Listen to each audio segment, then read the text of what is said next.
جنوبی پنجاب سے گزرنے والی قومی شاہراہ کا یہ سیکشن جہاں آج پیٹرول کا ٹینکر الٹا، اس سیکشن پہ پنجاب اور خیبر پختونخوا سے کراچی و بلوچستان آنے جانے والا بھاری ٹریفک 24 گھنٹے روا رہتا ہے۔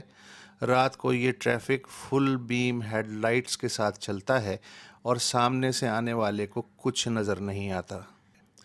ہاں، مرنے والوں کی اکثریت غریب، ان پڑھ اور محروم لوگوں کی تھی جو شاید تماشا دیکھنے آ گئے تھے یا پھر چند لیٹر پیٹرول لوٹ کے تھوڑے بہت پیسے بچانا یا کمانا چاہتے تھے۔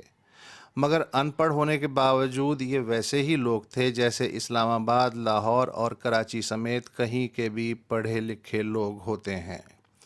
کسی بھی شہر یا قصبے میں بڑا حادثہ چھوڑ کبھی دو موٹر سائیکلوں کی ٹکر کے بعد کا منظر دیکھیے۔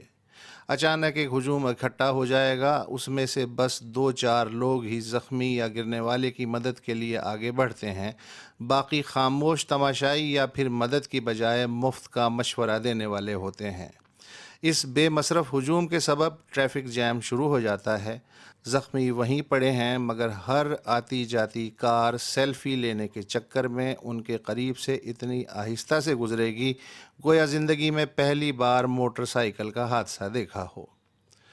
تو احمد پور شرقیہ سے گزرنے والی نیشنل ہائی وے کے ارد گرد واقع 7-8 بستیوں کے لوگوں کو بھی جب پتہ چلا ہوگا کہ ایک آئل ٹینکر کے جس میں ہزاروں لیٹر پیٹرول بھرا ہے الٹ گیا ہے تو وہ دوڑ پڑے ہوں گے۔ بے رنگی اور دیہی یکسانیت سے بور بچوں کے لیے یہ منظر کسی ایڈونچر سے کم نہ ہوگا اور وہ ٹینکر کے زیادہ سے زیادہ قریب ہو کے تماشا چاہ رہے ہوں گے۔ پیچھے پیچھے ان بچوں کی مائیں، خالائیں اور بڑی بہنیں بھی دوڑی دوڑی آئی ہوں گی۔ موقع سے فائدہ اٹھانے کے لیے کنستر، واٹر کولر، دیگچیاں، بالٹیاں اور جیری کین بھی نکل پڑے۔ 20 موٹر سائیکلیں بھی بہتی گنگا سے ٹنکی فل کرنے کا خواب لیے ٹینکر کی طرف لپکیں۔ سنا ہے 6 کاریں بھی آگ سے چرمر ہو گئیں۔ شاید یہ بڑے شہروں کے وہ مسافر ہوں جنہوں نے عید کے سفر کی یکسانیت اور تکان سے بور ہونے کے سبب کچھ منٹ کے لیے رک کے یہ حادثاتی تماشا دیکھنا مناسب سمجھا ہو۔ یہ سب مرنے اور بچنے والے ہم ہی تو ہیں جنہیں نہ کل پہ یقین، نہ آج پہ، نہ آنے والے کل پہ، نہ کسی کے وعدے پہ، بھاگتے بھوت کی لنگوٹی ہی صحیح پہ عمل پیرا ہم لوگ کہ جن کے سامنے بھلے شادی یا مرگ کا کھانا چنا ہو، ٹرین یا بس میں سوار ہونا ہو، امدادی ٹرک سے سامان چھیننے کا مرحلہ ہو، کہ فضا سے گرائی جانے والی خوراک تک پہنچنے کی ہوڑ، کہ کٹی پتنگ لوٹنے کی آرزو، ایسے تمام مرحلوں اور معاملات میں ہم سب ایک ہیں۔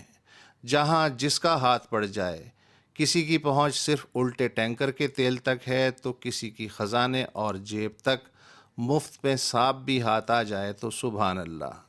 ہاں، ان جاہلوں کو پتہ ہونا چاہیے تھا کہ یہ آئل ٹینکر نہیں، موت کا پھندا ہے۔ سنا ہے اس ٹینکر کے ڈرائیور نے بھی ہجوم کو روکنے کی کوشش کی۔ سنا ہے موٹر وے پولیس نے بھی سمجھانے اور دھکیلنے کی کوشش کی، مگر جو ٹریفک کی لال بتی پہ نہ رکے وہ الٹے ٹینکر کو دیکھ کے کیسے رکے گا؟ کیا صحافی اور سیاستداں جائے دھماکہ یا حادثے کی حفاظت کے لیے چاروں طرف لگائی پیلی پٹی تک آ کے رک جاتے ہیں؟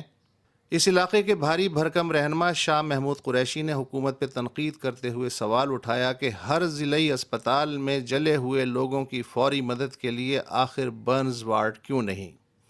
یہ بات شاہ صاحب کو آج ہی کیوں یاد آئی؟ کیا وہ آج ہی سیاست میں آئے ہیں؟ جلا ہے جسم جہاں دل بھی جل گیا ہوگا، کوریدتے ہو جو اب راکھ، جستجو کیا ہے؟